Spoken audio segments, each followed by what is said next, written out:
Al-madatul ula, materi yang pertama, fima yang bagi qabla at-takhalli wa huwa. Artinya, apa yang seyogyanya kita lakukan sebelum kita berak. Jadi tidak asal berak saja. Walaupun umpamanya terpaksa dalam bahasa Jawanya kebletengan, maka tidak harus seenaknya saja berak itu. Tapi di dalam Islam diatur. Nah, bagaimana adab tata cara kita membuang hajat atau berak itu? Yang pertama, ayat luba makanan khalian minan nasi ba'idan an andorihim. Ayat luba.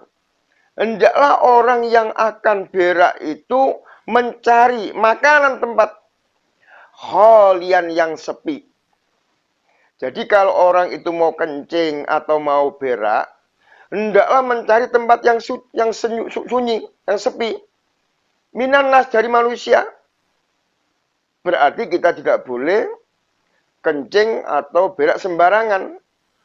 Di dalam kerumunan manusia kemudian kita kencing, kemudian kita berak. Nah, ini tidak melalui aturan yang benar. Karena banyak orang. Banyak kita temui di masyarakat kita, ada orang kencing, kemudian kencingnya disantapkan ban mobil, umpamanya, ada di tempat yang terbuka. Orang yang seperti itu tidak sesuai dengan tata cara di dalam Islam untuk membuang hajat. Jadi yang pertama yang harus dilakukan adalah mencari tempat yang suci, yang sunyi, yang sepi dari manusia. Ba'idan an andorihim, jauh dari pandangan mereka. Jadi manusia yang banyak kita nggak boleh kemudian kita berak di tengah-tengah mereka. Atau kita berak kemudian masih bisa dilihat oleh orang. Nah, ini juga harus dihindari. Jadi di samping tempat itu sunyi, sepi, juga harus jauh dari pandangan manusia. Karena Nabi Muhammad SAW bersabda, "Lamma ruya anan Nabiya sallallahu alaihi wasallam," diriwayatkan dalam sebuah hadis bahwasanya Nabi Muhammad sallallahu alaihi wasallam kana idza arada al-barras, apabila Nabi itu mengendaki atau ingin berak, intalaqo, dia pergi, hatta la yarahu ahadun, sehingga tidak ada satupun yang mengetahui bahwa Nabi itu akan membuang hajat. Jadi Nabi ketika al-barros, yaitu ketika mau berak, dia pergi. Hatta la yarahu ahadun, sehingga orang itu tidak mengetahui Nabi ketika Nabi sedang membuang hajat. Ini adalah dalil bahwa kenapa kita harus mencari tempat yang sepi dari manusia dan jauh dari pandangan mereka, karena Nabi memang memberikan contoh seperti itu. Adab yang kedua, Allah yadkhula ma'ahu ma fi zikrullah ta'ala. Hendaklah ketika orang itu membuang hajat di suatu tempat, kita buang semua. Barangkali ada cincin kita yang di situ zikrullah, ada menyebut nama Allah. Jadi hendaklah ketika kita masuk ke sebuah tempat atau WC, jangan sampai apa yang ada di badan kita ini ada kalimat Allah. Apalagi ada orang yang zikir atau ngaji Al-Quran di WC, tambah terlarang. Wong membawa cincin saja yang tulisannya itu Allah atau Muhammad Rasulullah, itu dilarang. Lama rawa, ada sebuah riwayat annahu sallallahu alaihi wasallam, bahwasanya Nabi Muhammad sallallahu alaihi wasallam labisa khatiman, beliau memakai cincin, naqasahu Muhammadun Rasulullah, di dalam cincin itu tertulis, terukir nama Muhammad Rasulullah. Wa kana idza dakhala qala, maka ketika Nabi itu masuk ke WC toilet, wada'ahu, beliau melepaskannya. Jadi Nabi memberi contoh kepada kita bahwa Nabi itu pernah mau berak dan dia mempunyai cincin, cincinnya itu terukir nama Muhammad Rasulullah. Itu dilepas Nabi karena Nabi mau kencing, Nabi mau berak baros. Nah inilah tata cara di dalam Islam sampai sedetail itu. Nomor 3, ayyuqaddima rijluhul yusra inda dukhul ilal khala.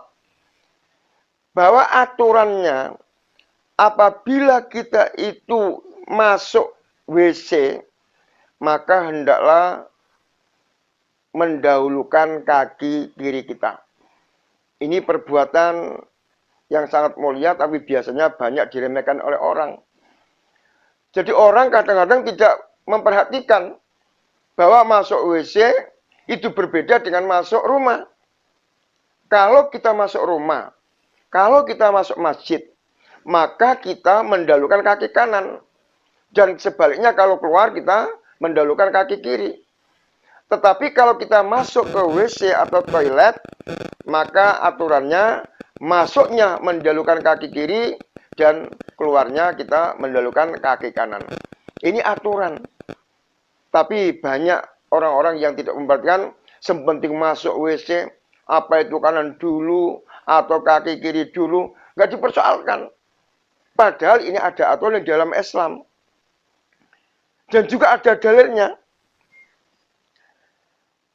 Jadi setelah orang itu memasuki toilet atau WC, itu dengan mendahulukan kaki kiri ketika kita masuk.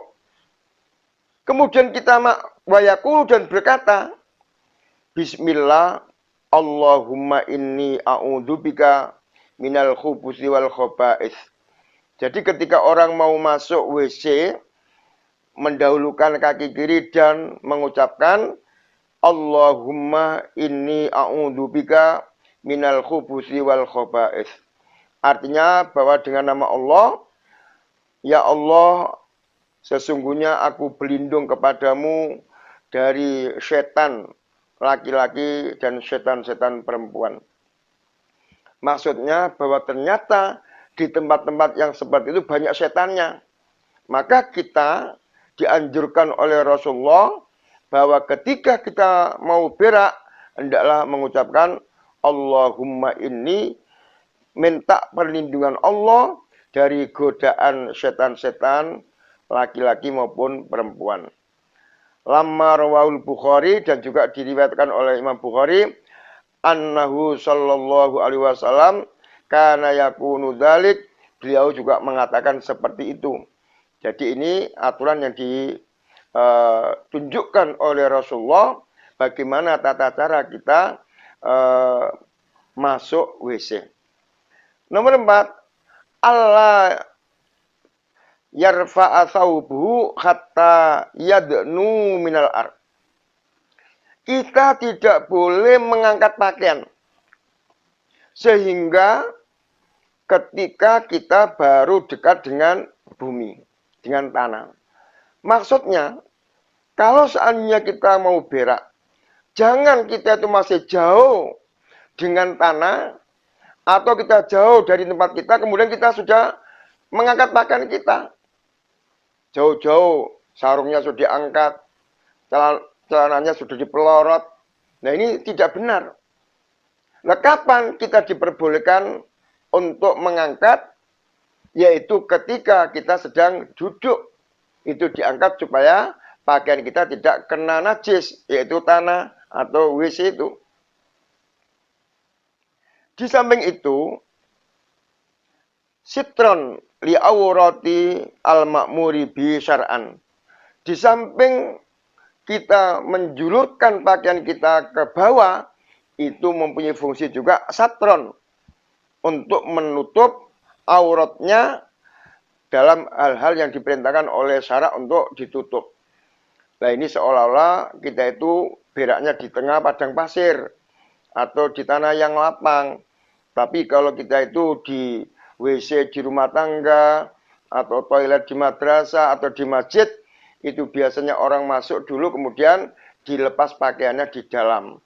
Tetapi kalau yang dicontohkan ini karena untuk menutup aurat kita ketika kita duduk, ini barangkali adalah kejadiannya orang yang berak di tempat yang bebas.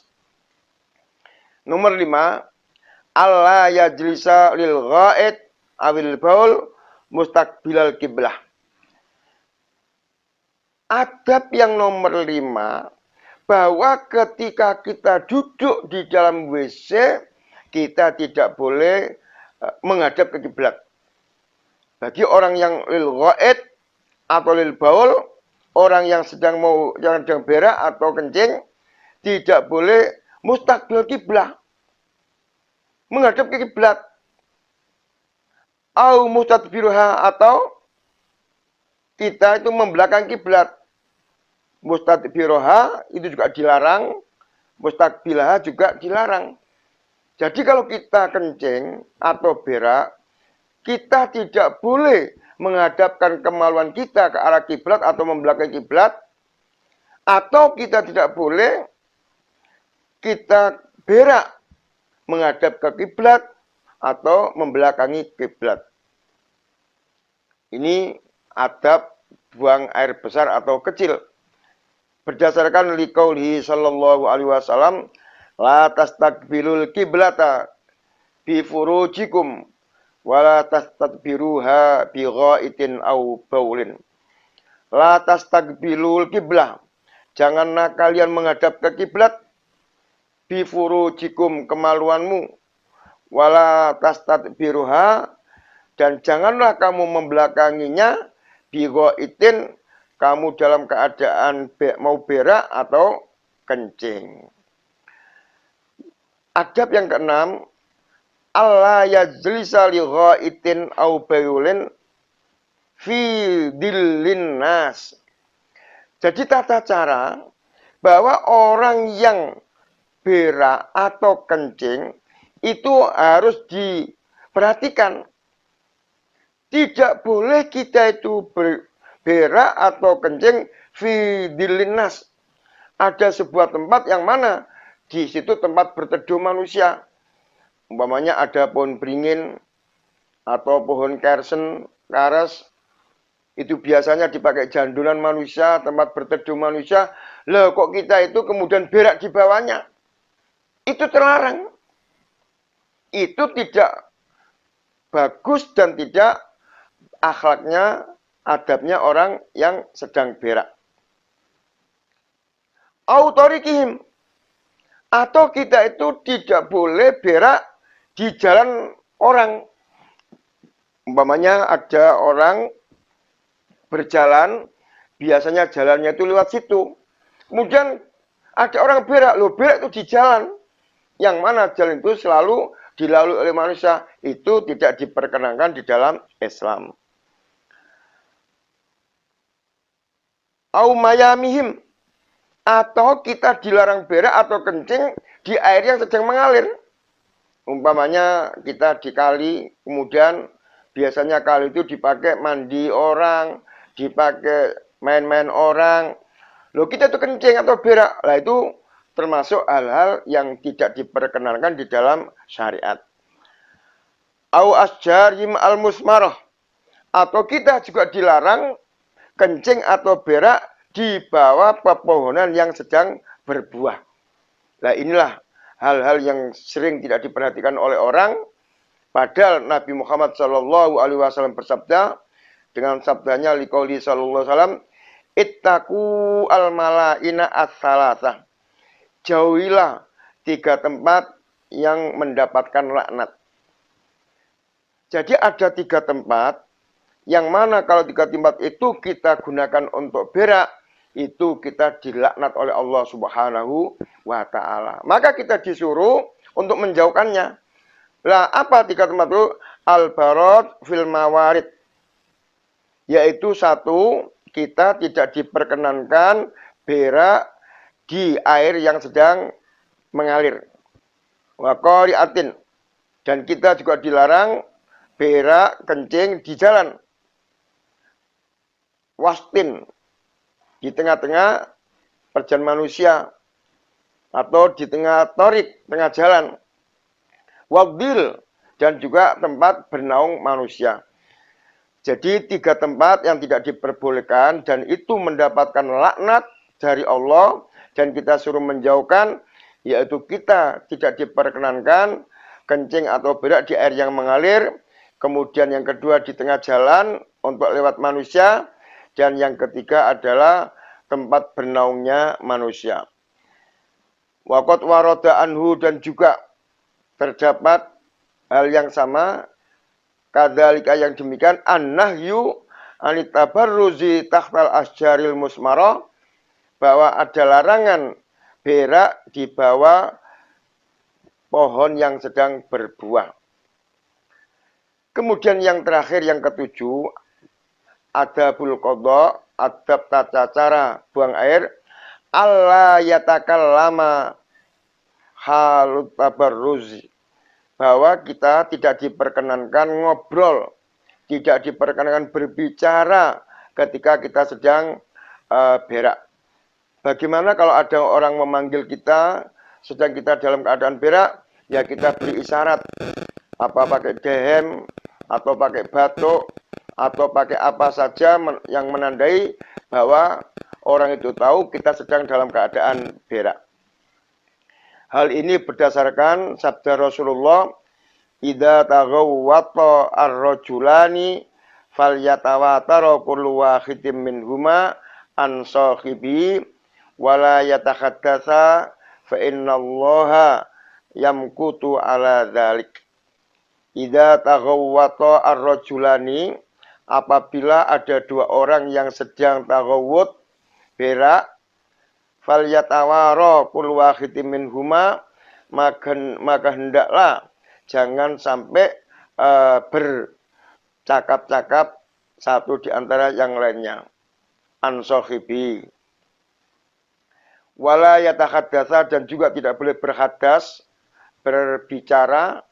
Fa innallaha yamkutu ala dzalik, karena sungguhnya Allah itu akan melaknat kepada orang yang melakukan seperti itu. Jadi tidak boleh kita itu berbicara pada waktu kita berak atau kencing kepada saudara kita atau sahib kita. Dan tadi saya sampaikan, hendaklah kalau kita dalam keadaan seperti itu dan ada orang yang memanggil kita, kita memberikan isyarat, memberikan tanda bahwa kita sedang tidak boleh berbicara. Wala yatakhaddasa, dan tidak boleh bercakap-cakap, berbicara di dalam WC ketika kita sedang berak. Nah, inilah para pemirsa, bagaimana indahnya Islam, sangat bagus sekali, yaitu di samping menghormati dirinya, juga menghormati orang lain. Jadi termasuk tata cara atau adab ini tidak lain adalah memberikan penghormatan kepada orang yang lain, biar orang lain itu tidak merasa tersakiti, biar kita dalam berak itu juga tidak merasa nggak enak karena ada yang melihat kita, karena kita sembrono dalam mengamalkan amalan-amalan yang dilakukan oleh Rasulullah Muhammad Shallallahu Alaihi Wasallam. Saya kira ini isi daripada pasal yang kedua, dan insya Allah kita lanjutkan pembahasan kita pada minggu yang akan datang, yaitu fima yang bagi fil istijmar wal istinja, yaitu apa saja yang boleh digunakan untuk membersihkan kemaluan kita ketika ada najis, ketika ada kotoran yang ada di